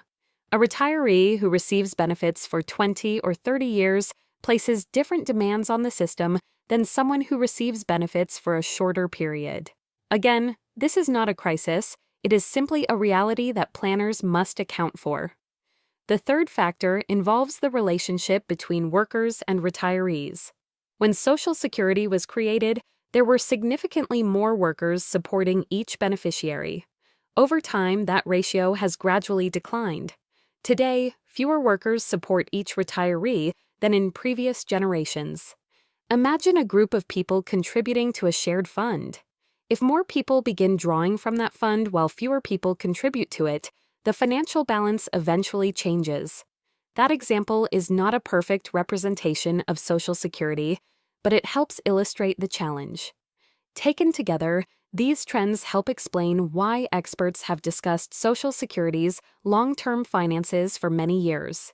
This is not a new problem. It did not appear overnight. And it is not the result of a single event. Rather, it is the outcome of demographic trends that have been developing over a long period of time. Understanding that point is important, because once we understand the cause of the challenge, we can better understand the projections. And this is where many headlines create confusion. You may have heard statements suggesting that Social Security is running out of money.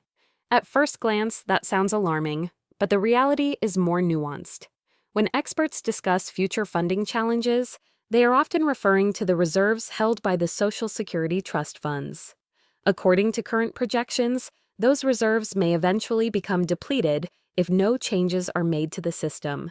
For many people, that immediately raises a frightening question. Does that mean Social Security disappears? The answer is no. And this distinction is perhaps the most important takeaway in today's briefing. A depletion of trust fund reserves is not the same thing as the end of Social Security. Even if those reserves were exhausted, payroll taxes would continue to be collected from workers across the country. Those payroll taxes would continue to provide substantial funding for benefits. In other words, the discussion is generally about funding shortfalls, not complete program elimination. That is a very important difference. Now, that does not mean the challenge should be ignored. Funding shortfalls are serious, they deserve attention, and they may require action. But understanding the actual issue helps us move beyond alarming headlines and toward a more realistic perspective. The question facing policymakers is not whether Social Security matters. Millions of Americans depend on it. The question is how future funding challenges might be addressed. And that brings us to the next part of the story. What options exist, and what should retirees realistically understand as they look ahead? As we look toward the future, an important question remains. If Social Security faces funding challenges, what could happen next? The honest answer is that nobody knows exactly which path policymakers will choose. However, experts generally discuss several possible approaches. One option would be increasing revenue flowing into the system. This could involve adjustments to payroll taxes or other funding mechanisms. Another possibility would be changes to benefit formulas for future beneficiaries. Some proposals focus on adjustments for higher income earners. Others suggest different methods for calculating future benefits. Another frequently discussed option involves retirement age. Because Americans are generally living longer than previous generations, some policymakers have suggested gradually adjusting eligibility ages over time. It is important to understand that these are examples of possible approaches. They are not predictions, and they are certainly not guarantees. The purpose of this briefing is not to advocate for any particular solution. Rather, it is to understand the nature of the discussion itself. Because once we move beyond the headlines, a clearer picture begins to emerge. The debate is not really about whether Social Security is important. That question was answered long ago. For millions of Americans, Social Security remains one of the foundations of retirement security. The real debate is how the program can continue meeting its commitments in the decades ahead. And that is a conversation that will likely continue for many years. So, what should retirees and future retirees take away from all of this? First, understand that concern is reasonable. When a significant portion of your retirement income comes from Social Security, it is natural to pay attention to discussions about its future. Staying informed is not only reasonable, it is responsible. Second, remember that alarming headlines rarely tell the complete story. Complex issues are often reduced to a few dramatic words, but real life is usually more complicated than a headline. When you hear phrases such as running out of money or going bankrupt, it is worth taking a closer look at what those statements actually mean. As we've discussed today, a funding challenge is not the same thing as the disappearance of the program. That distinction matters. Third, recognize that retirement planning has always involved uncertainty. Inflation changes, healthcare costs change, markets change, tax laws change, and government programs evolve over time. While none of us can predict the future with certainty, understanding the forces shaping retirement allows us to make more informed decisions. Finally, remember that Social Security is only one part of the retirement picture. Important though it may be, retirement is about more than monthly benefit checks. It is about maintaining independence, protecting your quality of life, spending time with family and friends, pursuing interests that matter to you, and making the most of the years ahead. For many people, retirement represents the beginning of a new chapter, a chapter that may offer greater freedom, new opportunities, and a different perspective on what truly matters. That is why understanding retirement issues is so important. Not because we can control every outcome, but because knowledge often replaces uncertainty with confidence. As we conclude today's briefing, let's return to the question we asked at the beginning. Can Social Security survive the next decade? Based on current information, the answer is not a simple yes or no. The program faces real long-term funding challenges. Those challenges deserve attention, but they are not the same as the end of Social Security. Millions of Americans depend on the program today, and discussions about its future will continue as policymakers consider ways to address the challenges ahead. For retirees, the most productive response is neither panic nor complacency. It is understanding. The more we understand the realities of retirement, the better prepared we are to navigate whatever comes next. Thank you for joining me for this retirement briefing. If you found this discussion helpful, consider subscribing for future briefings covering Social Security, Medicare, inflation, healthcare costs, retirement planning, and the economic forces shaping retirement in America. Until next time, stay informed, stay curious, and take care.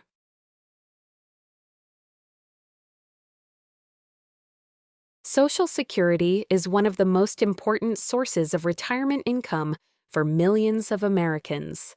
Yet, among all of its retirement provisions, spousal benefits remain one of the most misunderstood. Many people have heard the term spousal benefit, but they're often left with questions. Is it only for someone who never worked? Does claiming a spousal benefit reduce a husband's or wife's retirement check? Can both spouses receive benefits? And what happens if you're divorced? The good news is that the rules are much easier to understand than many people think. In simple terms, a Social Security spousal benefit allows an eligible husband or wife to receive retirement benefits based on their spouse's earnings record. It was created to recognize that many families spend their working years differently. One spouse may have worked full-time for decades, while the other earned less, worked part-time, or stepped away from the workforce to raise children or care for family members. One important point often surprises people. A spousal benefit does not reduce the retirement benefit your spouse has earned. If you qualify, your benefit is determined under Social Security's rules. It isn't taken out of your spouse's monthly payment. It's also important to distinguish a spousal benefit from a survivor benefit. A spousal benefit applies while both spouses are living. Survivor benefits follow a different set of rules after the death of a spouse, and we'll cover those in a separate briefing. In this episode, we'll explain who qualifies for spousal benefits, how Social Security determines the benefit you may receive, when it makes sense to claim, and some of the most common misunderstandings that can lead to costly mistakes. By the end of this briefing, you'll have a clear understanding of how Social Security spousal benefits work and whether they may play an important role in your own retirement strategy. Let's begin by looking at who qualifies for these benefits. Now that we've explained what a Social Security spousal benefit is, Let's look at who may qualify. The first thing to understand is that eligibility isn't based on just one requirement. Social Security looks at several factors, including your age, your marital status, and in some cases, how long you've been married. Under today's Social Security rules, three broad groups of people may qualify for spousal benefits: currently married spouses, divorced spouses who meet the eligibility requirements, and spouses in legally recognized same-sex marriages. Let's begin with the age requirement. In most cases, you can begin claiming a Social Security spousal benefit as early as age 62. However, claiming before your full retirement age means you'll receive a permanently reduced monthly benefit. Your full retirement age depends on the year you were born and, for people retiring today, generally falls between ages 66 and 67.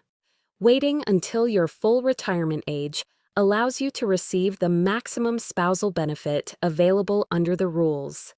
Now let's look at each of the three groups. If you're currently married, you may qualify for a spousal benefit based on your husband or wife's earnings record. In general, the marriage must have lasted at least 1 year before a spousal benefit can be paid, and your spouse must be entitled to Social Security retirement benefits.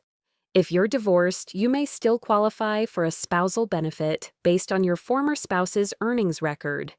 In general, the marriage must have lasted at least 10 years, and you must currently be unmarried.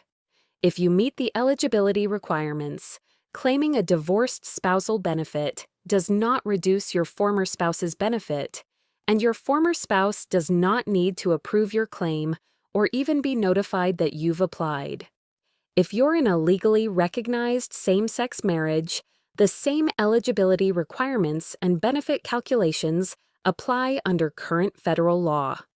There is no separate application process or different set of rules.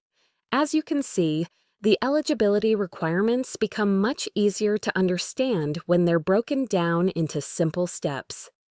Now that you know who may qualify, the next step is understanding how Social Security determines a spousal benefit. We'll explain the key factors that affect the benefit and the rules used to calculate it in the next section. Now that we've discussed who may qualify, let's look at how Social Security determines a spousal benefit. This is often the part that causes the most confusion, but once you understand a few basic principles, the process becomes much easier to follow. One of the first terms you'll come across is primary insurance amount, often shortened to PIA. Don't let the name intimidate you. In simple terms, your primary insurance amount is the monthly retirement benefit you're entitled to if you begin receiving Social Security at your full retirement age.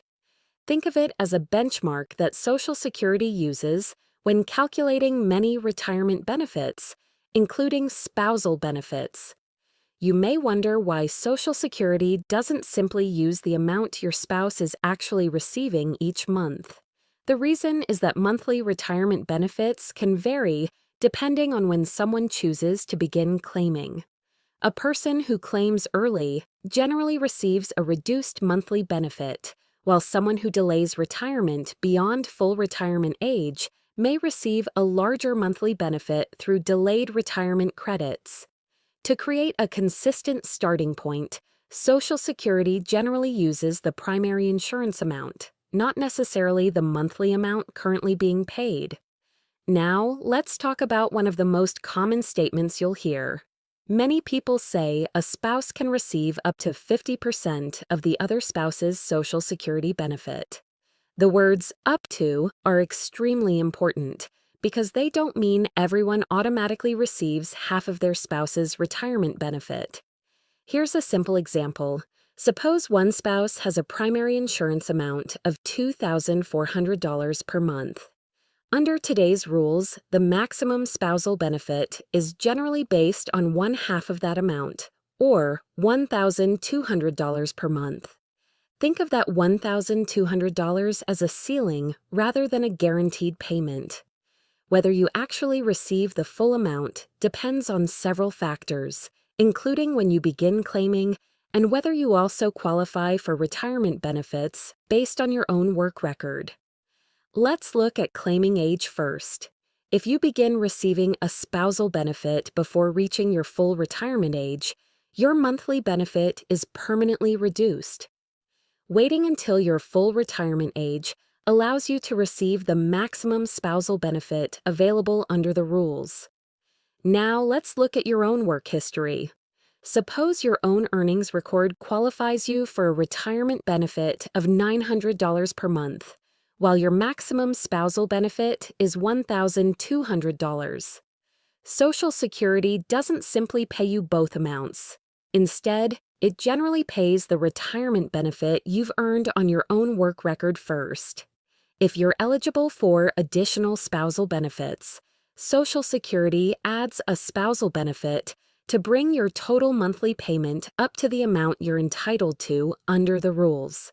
Finally, here's one point that surprises many retirees. If you delay claiming your own retirement benefit beyond your full retirement age, delayed retirement credits can increase the retirement benefit you've earned on your own work record. However, those delayed retirement credits generally do not increase the maximum spousal benefit based on your spouse's earnings record. For example, imagine your spouse decides to delay retirement until age 70.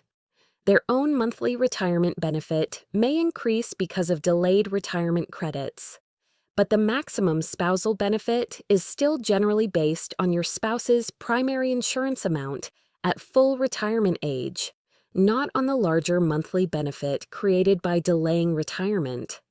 Understanding these basic principles makes it much easier to see how Social Security determines a spousal benefit. Your actual benefit depends on your individual circumstances and your earnings history, and the Social Security Administration makes the final determination. But once you understand these rules, you'll have a much clearer picture of how the calculation works. Next, we'll look at when and how to claim a spousal benefit, along with several common mistakes that retirees can avoid.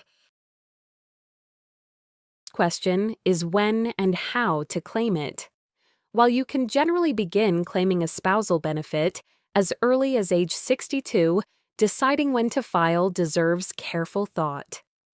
Claiming before your full retirement age generally results in a permanently reduced spousal benefit. Waiting until your full retirement age allows you to receive the maximum spousal benefit available under the current rules. That doesn't mean everyone should wait. The right claiming decision depends on your personal circumstances. Your retirement income needs, your health, your spouse's claiming strategy, and your overall financial situation all play an important role.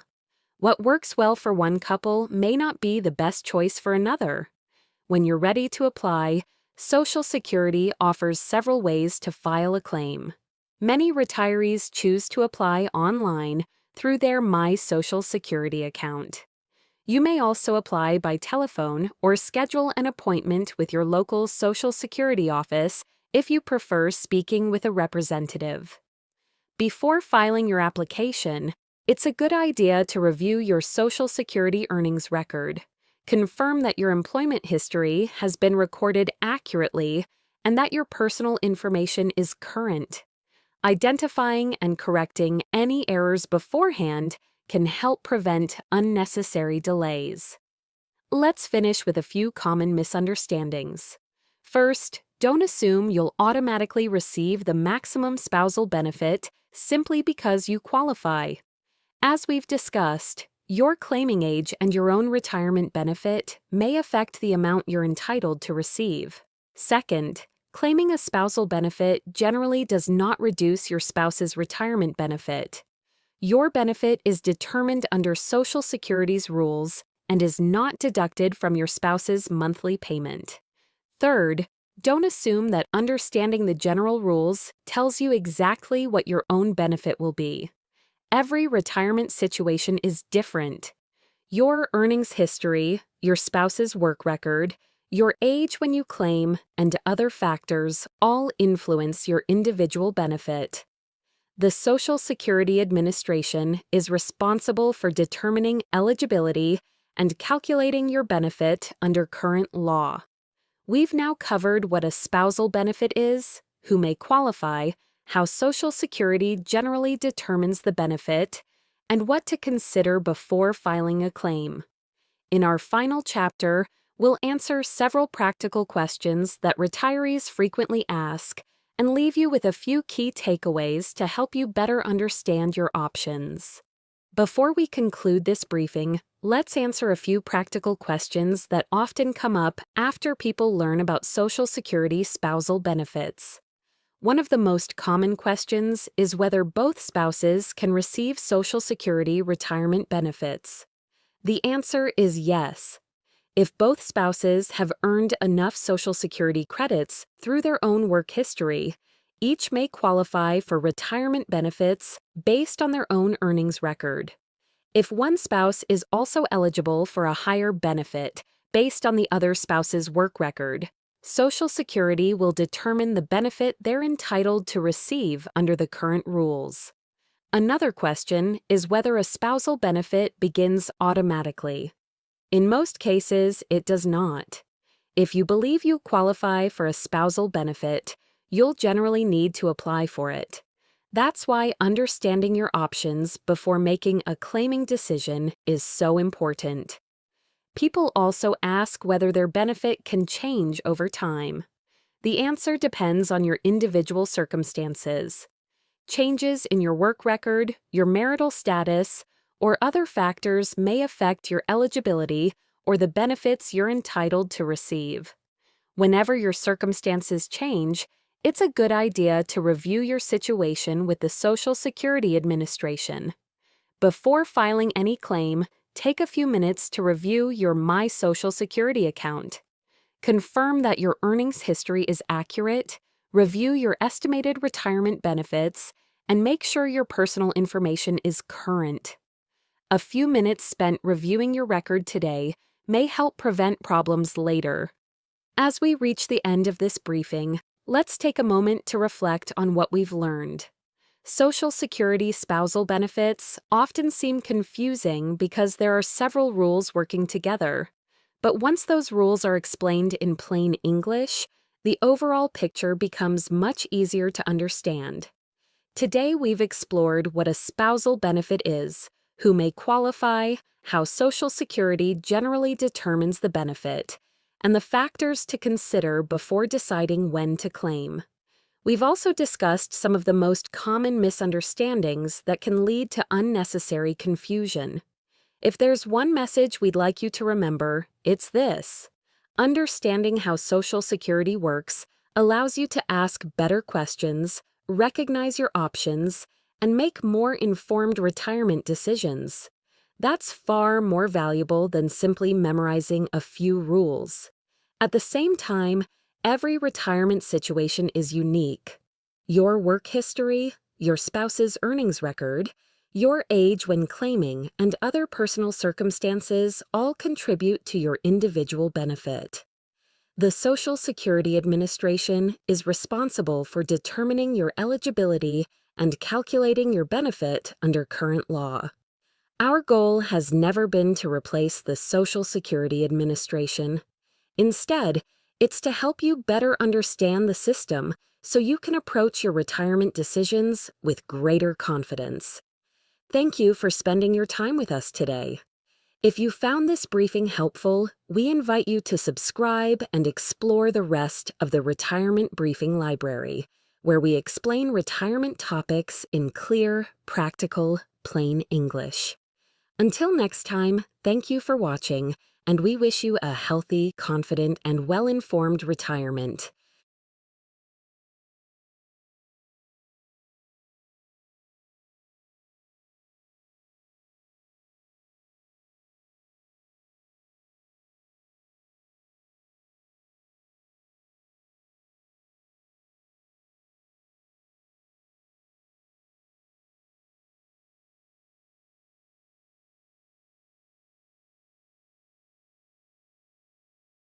Imagine you've spent 20 or 30 years building your career.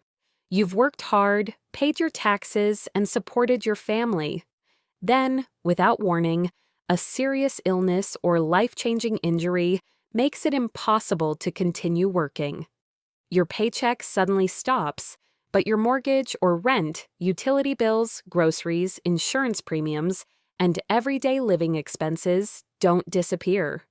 For millions of Americans, this isn't a hypothetical situation.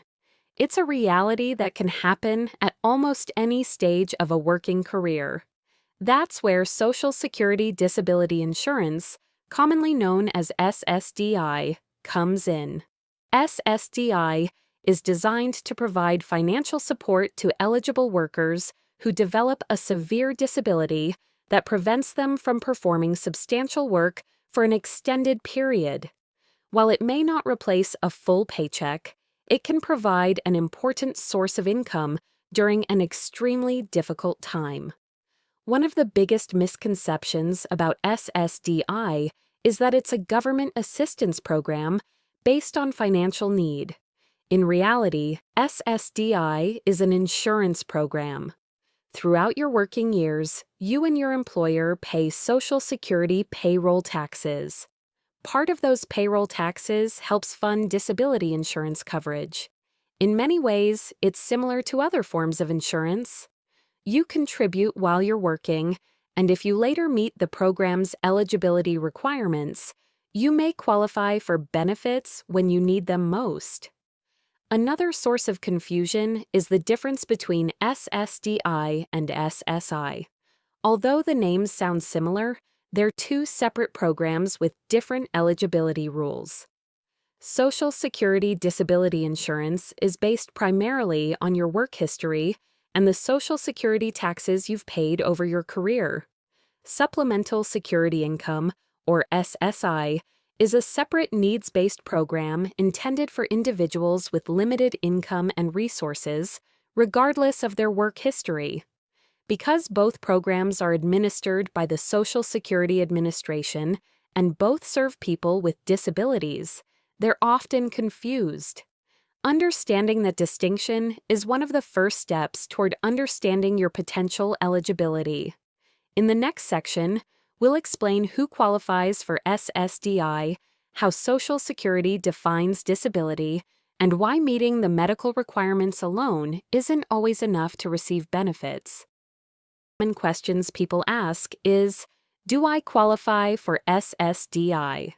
The answer depends on more than simply having a medical condition. The Social Security Administration has a very specific definition of disability. To qualify for SSDI, your medical condition must prevent you from performing substantial gainful activity, often referred to as SGA. In simple terms, this means your condition must prevent you from earning above a certain monthly income level through work. In addition, your disability must be expected to last at least 12 consecutive months or be expected to result in death. Temporary illnesses, short-term injuries, or conditions that improve within a few months generally do not qualify for SSDI benefits. Medical eligibility is only one part of the process. SSDI is an insurance program, so you must also have earned enough work credits by paying Social Security payroll taxes during your working years. Work credits are based on your annual earnings. Most workers can earn up to 4 credits each year, although the amount of earnings required for each credit is adjusted periodically by the Social Security Administration. In general, most adults need approximately 40 work credits to qualify for SSDI, with at least 20 of those credits earned during the 10 years immediately before becoming disabled. However, younger workers may qualify with fewer credits because they have had less time to build a work history. Meeting the work credit requirement alone still does not guarantee approval. The Social Security Administration carefully reviews your medical records, physician reports, laboratory findings, imaging studies, treatment history, and other medical evidence to determine how your condition affects your ability to work. The administration also evaluates whether your condition prevents you from performing not only your previous job, but also other types of substantial work that may reasonably fit your education, training, and work experience. Many medical conditions can potentially qualify for SSDI, including certain cancers, severe heart disease, advanced neurological disorders, significant mental health conditions, serious musculoskeletal injuries, and many other impairments. However, there is no automatic approval simply because someone has received a particular diagnosis. Every application is evaluated based on the medical evidence and the functional limitations documented in each individual case. Age can also play an important role during the evaluation process. While SSDI is available to eligible workers of many ages, Social Security recognizes that it may become more difficult for older workers to adjust to new occupations after a disabling condition develops. Age, education, and previous work experience may therefore be considered as part of the overall vocational assessment. In the next section, we'll walk through the SSDI application process, explain what documents you'll need, how Social Security reviews your claim, and what happens if your initial application is denied. Applying for Social Security disability insurance can feel overwhelming at first, especially if you're already dealing with a serious medical condition. Understanding the process ahead of time can help you avoid unnecessary surprises and prepare a stronger application. The first step is to submit an application to the Social Security Administration. You can apply online, by telephone, or by scheduling an appointment at your local Social Security office. Before you begin, it's helpful to gather as much information as possible. You'll typically need personal identification, your Social Security number, employment history, information about your medical providers, a list of your medications, and details about any hospitals, clinics, or specialists who have treated your condition. Having this information readily available can make the application process much smoother. Medical evidence is one of the most important parts of your claim. Social Security doesn't approve benefits simply because an applicant says they cannot work. The decision is based on objective medical documentation that demonstrates how your condition limits your ability to perform substantial work activities. Your medical records may include physician notes, hospital records, imaging studies such as X-rays or MRIs, laboratory test results, surgical reports, therapy records, and documentation of ongoing treatment. The more complete and consistent your medical evidence, the easier it is for Social Security to evaluate your claim. In some cases, the Social Security Administration may schedule what's called a consultative examination. This is an examination performed by an independent medical professional selected by Social Security when additional information is needed. It doesn't necessarily mean there's a problem with your application. Often, it's simply a way to obtain more complete medical evidence before a decision is made. Once your application has been submitted, disability examiners review your work history, medical records, and other supporting documentation. They may also contact your healthcare providers if additional information is required. Many applicants are surprised to learn that receiving an initial decision can take several months. Processing times vary depending on the complexity of the claim, the availability of medical records, and the workload of the state agency reviewing the application. Patience is often necessary throughout the process. It's also important to understand that many initial SSDI applications are denied. A denial does not automatically mean you don't qualify for benefits. Sometimes additional medical evidence is needed, records may be incomplete, or Social Security may determine that more information is required before approving the claim. If your application is denied, you generally have the right to appeal the decision. The appeals process may include reconsideration, a hearing before an administrative law judge, review by the Appeals Council, and, in some cases, review by a federal court. Many successful claims are approved during one of these later stages. Throughout the process, keep copies of everything you submit, respond promptly to requests for additional information, and continue following your prescribed medical treatment. Careful documentation and timely communication can make a meaningful difference as your claim moves forward. In the next section, we'll explain how SSDI benefits are calculated, when Medicare coverage may begin, and what options are available if you're eventually able to return to work. Once you're approved for Social Security disability insurance, you may naturally wonder how much you'll receive, whether your family can qualify for benefits when Medicare coverage begins, and what happens if your health eventually improves. Unlike supplemental security income, SSDI benefits are not based on financial need. Instead, your monthly benefit is calculated using your lifetime earnings that were subject to Social Security payroll taxes. In general, workers with higher lifetime earnings receive higher monthly disability benefits, although the exact amount varies for each individual. In some situations, certain family members may also qualify for benefits based on your work record. Depending on your circumstances, this may include your spouse and eligible children.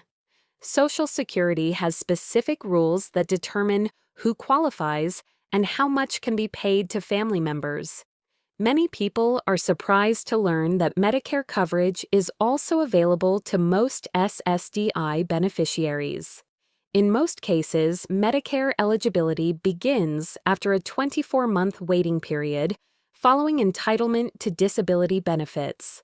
Once eligible, Medicare can provide valuable health insurance coverage during a time when medical care is often especially important. Another common concern is whether attempting to return to work will immediately cause disability benefits to stop. Fortunately, Social Security includes several work incentive programs designed to encourage beneficiaries to test their ability to work without automatically losing their benefits. One of the most important is the trial work period. This allows many SSDI beneficiaries to attempt returning to work for a limited period while continuing to receive their disability benefits, provided they continue to meet the program's requirements. Another helpful program is Ticket to Work. This voluntary program offers employment support services, vocational rehabilitation, training, and other resources to help eligible beneficiaries prepare for, find, or maintain employment if returning to work becomes possible. Even after benefits are approved, Social Security periodically conducts continuing disability reviews, often called CDRs. These reviews are used to determine whether a beneficiary continues to meet the medical requirements for disability benefits. The frequency of these reviews generally depends on whether medical improvement is considered likely, possible, or not expected. If your medical condition improves and you are eventually able to return to substantial work, your SSDI benefits may change over time according to Social Security's rules. The program is designed to provide financial support while a qualifying disability prevents substantial employment, while also encouraging individuals to return to work whenever it is medically possible. In our final section, we'll share several practical tips that can help strengthen an SSDI application and explain why persistence is often an important part of the process.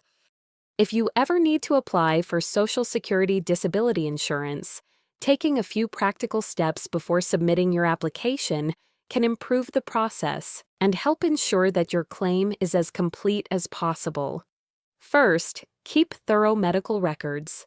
Make sure you know the names of your healthcare providers, the dates of your treatments, the medications you take, and any hospitalizations or procedures you've had. Accurate and organized records make it easier for Social Security to evaluate your claim. Second, continue following your doctor's prescribed treatment whenever possible. Regular medical care creates an ongoing record of your condition and demonstrates how your disability affects your daily life over time. If you're unable to follow a recommended treatment plan, be prepared to explain the reason. Third, be honest and complete throughout the application process. Describe your symptoms accurately and explain how your medical condition limits your ability to perform work-related activities. At the same time, avoid exaggerating or minimizing your limitations. Clear, consistent, and truthful information is always the best approach. If Social Security requests additional medical records or asks you to attend a consultative examination, respond promptly. Delays in providing requested information can slow the review of your application. It's also important to remember that an initial denial is not uncommon. Many applicants who ultimately receive SSDI benefits are approved only after requesting reconsideration or pursuing an appeal. If you believe you meet the eligibility requirements, carefully review the reasons for the denial, provide any additional supporting evidence that may be needed, and follow the appeal deadlines established by Social Security. Because every person's medical condition and work history are different, there is no guaranteed outcome for any SSDI application. Eligibility depends on the facts of each individual case and the evidence available at the time the claim is reviewed. We hope this overview has helped you better understand how Social Security disability insurance works, who may qualify, how the application process is handled, and what to expect if you need to file a claim. Please remember that this video is intended for general educational purposes and should not be considered legal, financial, or medical advice. Social Security rules and benefit amounts may change over time, and individual circumstances can vary. For the most current information, visit the Social Security Administration's official website or speak directly with a qualified representative. If you found this video helpful, please consider subscribing to the Retirement Briefing. By subscribing, you'll receive future videos covering Social Security, Medicare, retirement planning, and other topics designed to help you make more informed financial decisions throughout retirement. Thank you for watching, and we'll see you in our next episode.